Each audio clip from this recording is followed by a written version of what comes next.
সহজ করে বুঝিয়ে দিই মনে রাখার জন্য, যে এটা আমরা গুলিয়ে ফেলি যে প্রথম পুরুষ আর উত্তম পুরুষের মধ্যে। উত্তম সবসময় মনে রাখবে আমি ভালো, আমি উত্তম। উত্তম পুরুষ সবসময় আমি আমরা দিয়ে হবে।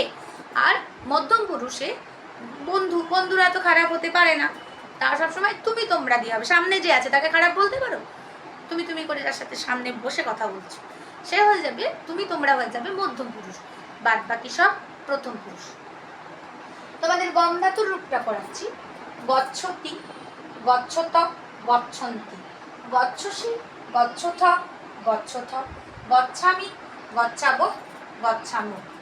গচ্ছতি মানে প্রথম পুরুষ, সে তাহারা বলেছি, তাহলে প্রথম পুরুষ এক বচনের, গম মানে যাওয়া, তাহলে গচ্ছতি বর্তমানকালে আছে, রূপটা কি হবে? যাচ্ছে, তাই তো। গচ্ছতির বর্তমানকালের কি রূপটা আমরা অর্থ কি করব? যাচ্ছে।